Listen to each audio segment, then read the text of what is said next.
ಅಂದರೆ ಬ್ರಿಟಿಷರು ಹೋಗಿ 75 ವರ್ಷ ಆಯಿತು, ಸ್ವಾತಂತ್ರ್ಯ ಸಿಕ್ಕಿ 10 ವರ್ಷ ಆಯಿತು. ಅದು ಪುನಃ ಇದೇ ರೀತಿಯಲ್ಲಿ ಮುಂದುವರಿಬೇಕು. ನಮಗೆ ಏನು ಅಂತಂದರೆ ಇದಕ್ಕೆ ಎಂಡ್ ಇಲ್ಲದ ರೀತಿಯಲ್ಲಿ ಇದು ಮುಂದುವರಿಬೇಕು. ಇನ್ನು ನೀವು ಕೇಳ್ಬೋದು ಯಾವ ಪಕ್ಷಕ್ಕೆ ಅಂತ ಹೇಳಿ ನೀವು ಕೇಳ್ಬೋದು. ಇರೋದು ಒಂದೇ ಪಕ್ಷ ನಮ್ಮಲ್ಲಿ, ಬಾಕಿದ್ದೆಲ್ಲ ಪಕ್ಷಪಾತಗಳು. ಇದು ಒಂದೇ ಪಕ್ಷ. ಆದ್ದರಿಂದ ಎಲ್ಲರಿಗೂ ಯಾರಿಗೊಬ್ಬ ಇಲ್ಲಿ ನೆಮ್ಮದಿಯಿಂದ ಬದುಕಬೇಕು ಅಂತ ಆಸೆ ಉಂಟು ಅಂಥವನು ಸಂಶಯರಹಿತವಾಗಿ ತಾನು ನಮ್ಮ ರಾಷ್ಟ್ರೀಯ ಇದ್ರ ಬಗ್ಗೆ ಮಾತನಾಡ್ತಾ ಹೋಗೋಣ. ಡಿ ಪಿ ಸತೀಶ್ ಸರ್, ಪ್ರಜಾಪ್ರಭುತ್ವದ ಮಹಾ ಹಬ್ಬ ನಡೀತಾ ಇರುವಂಥದ್ದು, 2ನೇ ಹಂತದ ಚುನಾವಣೆ ನಡೀತಾ ಇದೆ. ವೋಟ್ ಎಷ್ಟು ಇಂಪಾರ್ಟೆಂಟ್ ನಮ್ಮ ದೇಶದ ಭವಿಷ್ಯವನ್ನು ರೂಪಿಸುವಂಥ ನಿಟ್ಟಿನಲ್ಲಿ ಅಂತ ನೋಡೋದಾದರೆ ಫಸ್ಟ್ ನೋಡಿ, ಮೊದಲನೇದಾಗಿ ವೋಟ್ ಎಷ್ಟು ಇಂಪಾರ್ಟೆಂಟ್ ಏನು ಅಂತ ಬೇರೆಯವರೆಲ್ಲ ಮಾತಾಡಿದ್ದಾರೆ. ಪತ್ರಕರ್ತರ ನಾವು ಏನು ಮಾತಾಡಬೇಕು ಅಂದರೆ ಈ ಚುನಾವಣೆ ಹೇಗೆ ನಡೀತಾ ಇದೆ ಅಂತ. ಓಕೆ, ಈ ಚುನಾವಣೆ ಹೇಗೆ ನಡೀತಾ ಇದೆ ಅಂದರೆ ಈ ಸಲ ಕರ್ನಾಟಕಕ್ಕೆ ಇದು ಮೊದಲನೇ ಹಂತದ ಚುನಾವಣೆ, ದೇಶಕ್ಕೆ 2ನೇ ಹಂತದ ಚುನಾವಣೆ. ಕರ್ನಾಟಕದಲ್ಲಿ ಹಳೆ ಮೈಸೂರಿನ 14 ಕ್ಷೇತ್ರಗಳು ಇವತ್ತು ಮತದಾನ ಮಾಡ್ತಾ ಇದ್ದಾವೆ. ಅಂದರೆ ಇದರಲ್ಲಿ ಉಡುಪಿ ಮತ್ತು ದಕ್ಷಿಣ ಕನ್ನಡ ಕೂಡ ಇದೆ. ಅದು ಹಳೆ ಮೈಸೂರು ಭಾಗ ಅಲ್ಲ, ಅದು ಕೂಡ ದಕ್ಷಿಣ ಕರ್ನಾಟಕ ಅಂತ ಹೇಳ್ಬೋದು. ಅದರಲ್ಲಿ ಸೇರಿಕೊಂಡು ಮತದಾನ ಮಾಡ್ತಾ ಇದ್ದಾರೆ. ಈ ಸಲ ನಾನು ಸುಮಾರು 1,500 ಕಿಲೋಮೀಟ್ರು ಪ್ರಯಾಣ ಮಾಡಿದ್ದೆ, ನೀವು ಪ್ರಯಾಣ ಮಾಡಿದ್ರಿ ಎಲ್ಲ ಕಡೆ. ಈ ಸಲದ ಚುನಾವಣಾ ಪ್ರಚಾರ ಅತ್ಯಂತ ನೀರಸವಾಗಿತ್ತು ಎಲ್ಲ ಪಕ್ಷಗಳಲ್ಲಿ ಕೂಡ. ಕನಿಷ್ಠ ಆರಂಭದಲ್ಲಂತೂ ತುಂಬ ನೀರಸವಾಗಿತ್ತು. ಅದಕ್ಕೆ ಬೇರೆ ಕಾರಣಗಳು ಕೂಡ ಇದ್ದಿರ್ಬೋದು. ಈಗ ಚುನಾವಣಾ ಪ್ರಚಾರ ಮೊದಲಿನ ಥರ ಅಲ್ಲ, ಸಭೆ ರ್ಯಾಲಿಗಳನ್ನು ಮಾಡೋದ್ರ ಮುಖಾಂತರ, ಮನೆ ಮನೆಗೆ ಹೋಗಿ ಓಟ್ ಕೇಳೋದ್ರ ಮುಖಾಂತರ ನಡೆಯೋ ಅವಶ್ಯಕತೆ ಇಲ್ಲ. ಈ ಮೂಲೆಯ ಹಳ್ಳಿಗಳನ್ನು ಕೂಡ ನೀವು ಮೊಬೈಲ್ ಫೋನ್ನಲ್ಲಿ ರೀಚ್ ಆಗ್ಬೋದು, ನೀವು ವಾಟ್ಸಾಪ್ನಲ್ಲಿ ಮೆಸೇಜ್ ಕಳಿಸ್ಬೋದು, ಈ ಸಾಮಾಜಿಕ ಜಾಲತಾಣಗಳನ್ನು ಉಪಯೋಗಿಸ್ಕೊಂಡು ಪ್ರಚಾರ ಮಾಡ್ಬೋದು. ಅದನ್ನು ಎಲ್ಲ ಪಕ್ಷದವರು ಮಾಡ್ತಾ ಇದ್ದರಿಂದ ಬಹುಶಃ ಅದು ವಿಸಿಬಲ್ ಆಗಿರಲಿಲ್ಲ, ಕಾಣಿಸ್ತಾ ಇರಲಿಲ್ಲ ಅಂತ ಅಂದ್ಕೊಂಡಿದ್ದೀನಿ. ಅಂದರೆ ನಮಗೆ ಗೊತ್ತಿಲ್ಲ ಇದ್ದಂಗೆ ಭಾರಿ ಪ್ರಮಾಣದಲ್ಲಿ ಪ್ರಚಾರ ಕೂಡ ನಡೆದಿದ್ದಿರಬಹುದು ಬೂತ್ ಮಟ್ಟದಲ್ಲಿ ಕೂಡ, ಮತ್ತು ಈ ಮಾಡ್ರನ್ ಟೆಕ್ನಾಲಜಿಯನ್ನು ಯೂಸ್ ಮಾಡಿಕೊಂಡು. ಇನ್ನೊಂದು, ಕರ್ನಾಟಕದಲ್ಲಿ ಇಡೀ ಈ ವರ್ಷ ಯಾವ ರೀತಿ ಬರ ಇದೆ ಅಂದರೆ ನಮ್ಮ ಯಾರಿಗೂ ನೆನಪಿಲ್ಲ ಈ ಥರ ಬರ ಕರ್ನಾಟಕದಲ್ಲಿ ಬಂದಿದ್ದು. ಅಂದರೆ ಇಷ್ಟು ಮಳೆ ಕಡಿಮೆ ಆಗಿದ್ದು ಕರ್ನಾಟಕದಲ್ಲಿ ಸುಮಾರು ಹೆಚ್ಚು ಕಡಿಮೆ 5-6 ತಾಲೂಕು ಬಿಟ್ಟರೆ ಎಲ್ಲ ತಾಲೂಕು ಬರ ಪೀಡಿತ ಅಂತ ಘೋಷಣೆ ಆಗಿದೆ. ಈಗೊಂದು ವಾರದಿಂದ ಅಲ್ಲಿ ಇಲ್ಲಿ ಮಳೆ ಬರ್ತಾ ಇದೆ. ಮತ್ತು ಬೆಂಗಳೂರು ಸಿಟಿಯಲ್ಲಿ ಒಂದು ಅರ್ಧ ಗಂಟೆ ಮಳೆ ಬಂದಿದ್ದು ಬಿಟ್ಟರೆ ಹಿಂದಿನ ವಾರ ಮತ್ತೇನೂ ಬಂದಿಲ್ಲ ಇಲ್ಲಿ. ಈ ಎಲ್ಲ ಕಾರಣಗಳಿಂದ ಕೂಡ ಪ್ರಚಾರ ದಿನದಲ್ಲಿ ನಡೀತಾ ಇರಲಿಲ್ಲ. ಬೆಳಗ್ಗೆ ನಡೀತಾ ಇತ್ತು, ಸಾಯಂಕಾಲ ನಡೀತಾ ಇತ್ತು. ನಮಗಿರೋದು 2 ತಿಂಗಳು ಬೇಸಿಗೆ, ಸಮ್ಮರ್, ಏಪ್ರಿಲ್ ಮತ್ತು ಮೇ. ಈ ಇನ್ನೇನು ಏಪ್ರಿಲ್ ಮುಗದೇ ಹೋಯಿತು, ಇನ್ನು ಮೇ ಬರ್ತಾ ಇದೆ. ಈ ಕಾರಣದಿಂದ ನಡೀತಾ ಇದ್ದಿರಬಹುದು. ಇನ್ನೊಂದು, ಇಲ್ಲಿ ಬಂದವರೆಲ್ಲ ಹೇಳ್ತಾ ಇದ್ದರು ಏನೋ ಭಾರಿ ಪ್ರಮಾಣದಲ್ಲಿ ಮತದಾನ ನಡೀತಾ ಇದೆ, ಎಲ್ಲ ಬಂದಿದ್ದಾರೆ ಅಂತ. ನಾರ್ಮಲಿ ಬೆಳಗ್ಗೆ ಹೊತ್ತಿಗೆ ಮತಗಟ್ಟೆಗಳಲ್ಲಿ ಜನ ಇದ್ದೇ ಇರ್ತಾರೆ. ಮತ್ತು ಈ ವಯಸ್ಸಾದವರೆಲ್ಲ ಬಂದು ಮತ ಹಾಕೋದು ಎಲ್ಲ ಕಡೆ ಹೆಚ್ಚು ಕಡಿಮೆ ಕಾಮನ್, ಅವರು ಬಂದೇ ಬರ್ತಾರೆ. 10 ಗಂಟೆ ಅಷ್ಟೊತ್ತಿಗೆ ಈ ಕ್ಯೂ ಎಲ್ಲ ಕರಗೋಗ್ಬಿಡುತ್ತೆ. ಈಗ ನಿಜವಾದ ಮತದಾರರು, ಭಾರಿ ಸಂಖ್ಯೆ ಮತದಾರರು ಬಂದು ಓಟ್ ಹಾಕೋದೆ 10 ಗಂಟೆಯಿಂದ ಸಾಯಂಕಾಲ 5 ಗಂಟೆ ತನಕ. ಅವರು ಎಷ್ಟು ಪ್ರಮಾಣದಲ್ಲಿ ಬಂದು ಮತ ಹಾಕ್ತಾನೆ ಅನ್ನೋದು ಭಾಳ ಇಂಪಾರ್ಟೆಂಟು. ಈಗ 50%, 55% ಮತದಾನ ಆದರೆ ಅದು ಭಾರಿ ದೊಡ್ಡ ಮತದಾನ ಅಂತ ಹೇಳೋಕ್ಕಾಗಲ್ಲ. ಕನಿಷ್ಠ ಒಂದು 60% ಆದರೆ ಹೇಳ್ಬೋದು. ಬೆಂಗಳೂರು ಮಹಾನಗರದಲ್ಲಿ ಮತದಾನ ಕಡಿಮೆ ಆಗುತ್ತೆ. ಇನ್ನೊಂದು, ವಿಧಾನಸಭೆ ಚುನಾವಣೆಯಲ್ಲಿ ಸ್ವಲ್ಪ ಜಾಸ್ತಿ ಆಗುತ್ತೆ. ಯಾಕೆಂದರೆ ಅದರಲ್ಲಿ ತುರುಸಿನ ಸ್ಪರ್ಧೆ ಇರೋದ್ರಿಂದ, ಮತ್ತು ವಿಧಾನಸಭಾ ಕ್ಷೇತ್ರಗಳಲ್ಲಿ ವಿಧಾನಸಭಾ ಚುನಾವಣೆಯಲ್ಲಿ ಜನರಿಗೆ ಜಾಸ್ತಿ ಆಸಕ್ತಿ ಇರೋದ್ರಿಂದ ಬರಬಹುದು. ಈ ಲೋಕಸಭೆ ಚುನಾವಣೆಯಲ್ಲಿ ಬೆಂಗಳೂರಿನ ಸಿಟಿಯಲ್ಲಿ ಮತದಾನ ಭಾರಿ ಸಂಖ್ಯೆಯಲ್ಲಿ ಆಗಿದ್ದಿಲ್ಲ.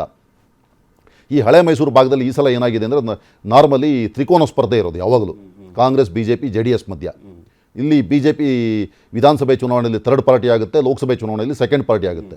ಈ 2019ರಲ್ಲಿ ಇಡೀ ರಾಜ್ಯದಲ್ಲಿ BJP ಸಂಪೂರ್ಣವಾಗಿ ಸ್ವೀಪ್ ಮಾಡಿದ್ರಿಂದ ಎಲ್ಲ ಗೆದ್ದುಬಿಟ್ರು ಅವರು. ಆದರೆ ಹಳೆ ಮೈಸೂರಿನಲ್ಲಿ ಮಾತ್ರ 3 ಸೀಟ್ BJPಗೆ ಬರಲಿಲ್ಲ, ಮಂಡ್ಯ, ಹಾಸನ ಮತ್ತು ಬೆಂಗಳೂರು ಗ್ರಾಮಾಂತರ. ಈ ಸಲ ಏನಾಗಿದೆ ಅಂದರೆ ದೇವೇಗೌಡರ ಪಕ್ಷ JDS BJP ಜೊತೆ ಮೈತ್ರಿ ಮಾಡ್ಕೊಂಡಿದೆ. ಇದು ಮೊದಲನೇ ಬಾರಿಗೆ ಅಂತ ಮೈತ್ರಿ. ಇದಕ್ಕೂ ಮೊದಲು BJP JDS ಯಾವುದೇ ಮೈತ್ರಿಯನ್ನು ಮಾಡಿ ಚುನಾವಣೆಗೆ ಹೋಗಿರಲಿಲ್ಲ. ಇದು ಅನ್ಟೆಸ್ಟೆಡ್, ನೆವರ್ ಟ್ರೈಡ್ ಬಿಫೋರ್. ಇದು ಯಾವ ರೀತಿ ಪರಿಣಾಮ ಬೀಳುತ್ತೆ ಅನ್ನೋದ್ರ ಬಗ್ಗೆ ಹೇಳಕ್ಕೆ ಸಾಧ್ಯನೇ ಇಲ್ಲ. ಚುನಾವಣೆ ಫಲಿತಾಂಶ ಬಂದಾಗ ಮಾತ್ರ ಸಾಧ್ಯ.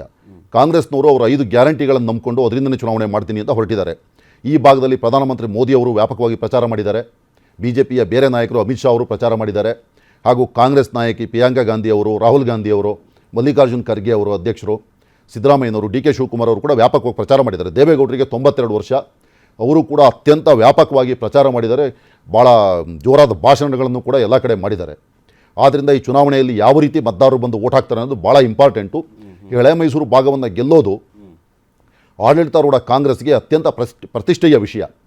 1999ನೇ ಇಸ್ವಿಲಿ ಕಾಂಗ್ರೆಸ್ಗೆ ಮೊದಲನೇ ಸಲ 18 ಸ್ಥಾನ ಬಂದಿತ್ತಿಲ್ಲಿ. ಆಮೇಲೆ ಅವರು ಯಾವತ್ತೂ ಡಬಲ್ ಡಿಜಿಟ್ ತಲುಪೇ ಇಲ್ಲ. 2 ಸಲ ಅಧಿಕಾರಕ್ಕೆ ಬಂದರು ಅಷ್ಟರ ಮೇಲೆ, ಇದು ಸೇರಿ. ಹಳೆ ಮೈಸೂರು ಭಾಗದಲ್ಲಿ 2013ರಲ್ಲಿ ಕೂಡ 2014ರಲ್ಲಿ ಸಿದ್ದರಾಮಯ್ಯನವರ ಸರ್ಕಾರಕ್ಕೆ 9 ಸ್ಥಾನ ಬಂದಿತ್ತು ಲೋಕಸಭಾದಲ್ಲಿ. ಅದರಲ್ಲಿ ನನಗೆ ಗೊತ್ತಿರೋಂಗೆ 6 ಸ್ಥಾನ ಇಲ್ಲೇ ಬಂದಿತ್ತು ಅವರಿಗೆ. 3 ರಾಯಚೂರು ಮತ್ತು ಇದು ಗುಲ್ಬರ್ಗ, ಚಿಕ್ಕೋಡಿ 3 ಬಂದಿತ್ತು. ಆದರೆ 6 ಸ್ಥಾನ ಇಲ್ಲೇ ಬಂದಿತ್ತು ಅವರಿಗೆ. 2019 ಸಂಪೂರ್ಣ ಬಿಟ್ಬಿಡಿ, ಯಾಕೆಂದರೆ ಬಿ ಜೆ ಪಿನವ್ರು ಕಂಪ್ಲೀಟ್ ಸ್ವೀಪ್ ಮಾಡಿದ್ರು, ಆದರೆ 3 ಸ್ಥಾನ ಇಲ್ಲೂ ಬರಲಿಲ್ಲ ಅವರಿಗೆ. ಇದರಲ್ಲಿ ಈ ಸಲ ಏನಾಗುತ್ತೆ ಅಂತ ಗೊತ್ತಿಲ್ಲ, ಯಾಕೆಂದರೆ JDS BJP ಮೈತ್ರಿ ಆಗಿದೆ ಒಂದು ಕಡೆ, ಆದ್ದರಿಂದ ಅದರಲ್ಲಿ ಏನಾಗುತ್ತೆ ಅಂತ ಗೊತ್ತಿಲ್ಲ. ಮತ್ತು ನಾವೀಗ ಮತದಾನ ನಡೀತಾ ಇರೋದ್ರಿಂದ ಪೊಲಿಟಿಕಲ್ ಕಮೆಂಟ್ಗಳನ್ನು ಮಾಡೋಕ್ಕಾಗಲ್ಲ, ಅಷ್ಟು ಮೇಲ್ಮೇಲಕ್ಕೆ ಏನಾದರೂ ಮಾತಾಡ್ಬೋದು ಅಷ್ಟೇ. ಅಂದರೆ ಸರಿ, ದಕ್ಷಿಣ ಕರ್ನಾಟಕ ಭಾಗ ಅಂತ ಬಂದ ಸಂದರ್ಭದಲ್ಲಿ ನಾವು ಉತ್ತರ ಕರ್ನಾಟಕ ಭಾಗ ಆದರೆ 2 ಪಾರ್ಟಿಗಳ ನಡುವೆ ಮಾತ್ರ ಫೈಟು. ಈ ದಕ್ಷಿಣ ಕರ್ನಾಟಕ ಭಾಗ ಅಂತ ಬಂದಂಥ ಸಂದರ್ಭದಲ್ಲಿ 3 ಪಾರ್ಟಿಗಳು, ನೀವು ಹೇಳ್ದಂಗೆ 3 ಪಾರ್ಟಿಗಳ ನಡುವೆ ಫೈಟ್ ಇರ್ತಾ ಇತ್ತು. ಅನ್ಟೆಸ್ಟೆಡ್ ಈಗ BJP ಮತ್ತು JDS ನಡುವೆ ಹೊಂದಾಣಿಕೆ ಮಾಡಿಕೊಂಡು ಚುನಾವಣೆನ ಎದುರಿಸ್ತಾ ಇರುವಂಥದ್ದು. ಬಟ್ ಈ ಚುನಾವಣೆ ಕಾಂಗ್ರೆಸ್ಗೆ ಎಷ್ಟರ ಮಟ್ಟಿಗೆ ಇಂಪಾರ್ಟೆಂಟ್ ಅಂತ ಅನ್ಸುತ್ತೆ ದಕ್ಷಿಣ ಕರ್ನಾಟಕ ಭಾಗ? ನೋಡಿ, ಈ ಚುನಾವಣೆ ಕಾಂಗ್ರೆಸ್ಗೆ ಅತ್ಯಂತ ಇಂಪಾರ್ಟೆಂಟ್. ಕಾಂಗ್ರೆಸ್ ಪಕ್ಷದ ಬಹುತೇಕ ಪ್ರಮುಖ ನಾಯಕರೆಲ್ಲ ದಕ್ಷಿಣ ಕರ್ನಾಟಕದಿಂದ ಬಂದವರು, ಹಳೆ ಮೈಸೂರಿನಿಂದ. ಮುಖ್ಯಮಂತ್ರಿ ಸಿದ್ದರಾಮಯ್ಯನವರು ಮೈಸೂರಿನವರು, ಹಳೆ ಮೈಸೂರಿನವರು. ಇವತ್ತು ಮತದಾನ ನಡೀತಾ ಇದೆ ಅಲ್ಲಿ. DK ಶಿವಕುಮಾರ್ ಅವರು ಪಕ್ಕದ ಕನಕಪುರದವರು, ಅವ್ರ ತಮ್ಮನೇ ಅಭ್ಯರ್ಥಿ, ಅಲ್ಲಿ ಕೂಡ ಮತದಾನ ನಡೀತಾ ಇದೆ. ಮತ್ತು ಈ ಭಾಗದಲ್ಲಿ ಚುನಾವಣೆಯನ್ನು ಗೆಲ್ಲದವರಿಗೆ ಅತ್ಯಂತ ಅನಿವಾರ್ಯ. ಬೆಂಗಳೂರು ಮಹಾನಗರದಲ್ಲಿ ಅವರು 2004ರಿಂದ ಯಾವುದೇ ಸ್ಥಾನ ಗೆದ್ದಿಲ್ಲ. ಬೆಂಗಳೂರು ಸಿಟಿಯಿಂದ ಕೊನೆಯ ಕಾಂಗ್ರೆಸ್ MP CK ಜಾಫರ್ ಶರೀಫ್ ಅವರು ಬೆಂಗಳೂರು ಉತ್ತರದಿಂದ ಗೆದ್ದು ಬರ್ತಾ ಇದ್ರು ಕಾಯಮ್ಮು. 2004ರಲ್ಲಿ ಸಾಂಗ್ಲಿಯಾನ ಅವ್ರಿಗೆ ಸೋತ್ರವರು. ಆಮೇಲೆ ಅಲ್ಲಿ ಬೆಂಗಳೂರು ಸಿಟಿಯಲ್ಲಿ ಅವು 2 ಸ್ಥಾನ ಇತ್ತು, ಬೆಂಗಳೂರು ಉತ್ತರ ದಕ್ಷಿಣ. 2004ರಲ್ಲಿ ಬೆಂಗಳೂರು ಉತ್ತರ BJPಯಲ್ಲಿ ಸಾಂಗ್ಲಿಯಾನ ಅವ್ರಿಗೆ ಹೋಯಿತು, ದಕ್ಷಿಣದಲ್ಲಿ ಅನಂತಕುಮಾರ್ ಅವರು ಮತ್ತೆ ಗೆದ್ದು ಬಂದರು. 2009ರಲ್ಲಿ ಕ್ಷೇತ್ರ ಪುನರ್ವಿಂಗಡಣೆ ಅಥವಾ ಡಿಲಿಮಿಟೇಷನ್ ಆದಮೇಲೆ ಬೆಂಗಳೂರು ಕೇಂದ್ರ ಸ್ಥಾನ ಆಯಿತು. ಅದರಲ್ಲಿ BJPನವ್ರು ಗೆದ್ದರು, PC ಮೋಹನ್ ಅವರು 3 ಸಲ ಗೆದ್ದಿದ್ದಾರೆ. ಆಮೇಲೆ ಸತತವಾಗಿ BJPನವರು ಎಲ್ಲ ಸ್ಥಾನಗಳನ್ನು ಗೆದ್ದು ಬರ್ತಾ ಇದ್ದಾರೆ. ಆದ್ದರಿಂದ ಕಾಂಗ್ರೆಸ್ನವರಿಗೆ ದೊಡ್ಡ ಸವಾಲಿದು, ಬೆಂಗಳೂರು ಸಿಟಿಯಲ್ಲಿ ಒಂದಾರು ಒಂದು ಸ್ಥಾನ ಗೆಲ್ಲಬೇಕು ಅನ್ನೋಂಥದ್ದು. ಅದೇ ರೀತಿಯಲ್ಲಿ ಈ ದಕ್ಷಿಣ ಕರ್ನಾಟಕದ ಗೌಡ ಹಾರ್ಟ್ಲ್ಯಾಂಡ್ ಅಂತ ಏನು ಕರಿತೀವಿ, ಒಕ್ಕಲಿಗ ಏರಿಯಾಗಳಲ್ಲಿ, ಅದನ್ನು ಗೆಲ್ಲಬೇಕಾಗಿದ್ದು ಕಾಂಗ್ರೆಸ್ಗೆ ಅತ್ಯಂತ ಅನಿವಾರ್ಯ ಆಗಿದೆ. ಯಾಕೆಂದರೆ ವಿಧಾನಸಭೆ ಚುನಾವಣೆಯಲ್ಲಿ ಸ್ವೀಪ್ ಮಾಡಿದ್ರು ಅವರು. ಈಗ ದೇವೇಗೌಡರ ಜೊತೆ BJPಗೆ ಮೈತ್ರಿ ಆಗಿರೋದ್ರಿಂದ ಈ ಅರಿಥ್ಮೆಟಿಕ್ ಅಂತ ನೋಡಿದ್ರೆ ಅವರು ಸ್ಟ್ರಾಂಗ್ ಇದ್ದಾರೆ. ಕಾಂಗ್ರೆಸ್ನವ್ರು ಹೇಳೋದು ಪರ್ಸೆಪ್ಷನ್ ನಮ್ಮ ಪರವಾಗಿದೆ ಅಂತ. ಅದು ಬಿಟ್ಟು ಏನಾಗುತ್ತೆ ಅಂತ ಗೊತ್ತಿಲ್ಲ, ದಕ್ಷಿಣ ಕರ್ನಾಟಕವನ್ನು ಅವ್ರು ಗೆಲ್ಲಬೇಕು. ಯಾಕೆಂದರೆ ಉತ್ತರ ಕರ್ನಾಟಕದಲ್ಲಿ ಫೈಟ್ ಇದೆ, ನಾವು ಮುಂದಿದ್ದೀವಿ ಅಂತ ಹೇಳ್ತಾ ಇದ್ದಾರೆ ಅವರು. ಆದರೆ ದಕ್ಷಿಣ ಕರ್ನಾಟಕವನ್ನು ಅವ್ರು ಗೆಲ್ಲಬೇಕು, ಅತ್ಯಂತ ಅನಿವಾರ್ಯ ಅವರಿಗೆ. ಅವರು ವ್ಯಾಪಕವಾಗಿ ಪ್ರಚಾರ ಮಾಡಿದ್ದಾರೆ. ಜನ ಇನ್ನು ಯಾರಿಗೆ ಓಟ್ ಹಾಕ್ತಾರೆ ಗೊತ್ತಿಲ್ಲ. ಇನ್ನು 4ನೇ ತಾರೀಕು ಮತಗಳ ಎಣಿಕೆ ಆದಾಗ ಗೊತ್ತಾಗುತ್ತೆ. ಸರ್, ಮತ್ತಷ್ಟು ಮಾತಾಡ್ತಾ ಹೋಗೋಣ. ಕನ್ನಡಿಗರ ಮೆಚ್ಚಿನ ನಿಮ್ಮ ನ್ಯೂಸ್ 18 ಕನ್ನಡ ಈಗ ವಾಟ್ಸ್ಆಪ್ನಲ್ಲಿಯೂ ಲಭ್ಯ. ಕರ್ನಾಟಕ ಮತ್ತು ದೇಶ ವಿದೇಶದ 360 ಡಿಗ್ರಿ ಸುದ್ದಿ ವಿವರವನ್ನ ನೀವು ನಿಮ್ಮ ಕೈ ಬೆರಳುಗಳಲ್ಲಿಯೇ ಪಡೆಯೋದಿಕ್ಕೆ ಈ QR ಕೋಡ್ ಅನ್ನ ಸ್ಕ್ಯಾನ್ ಮಾಡಿ. ನಮ್ಮ ಚಾನೆಲ್ ಅನ್ನ ಫಾಲೋ ಮಾಡಿ, ನೋಟಿಫಿಕೇಶನ್ ಆನ್ ಮಾಡಿ.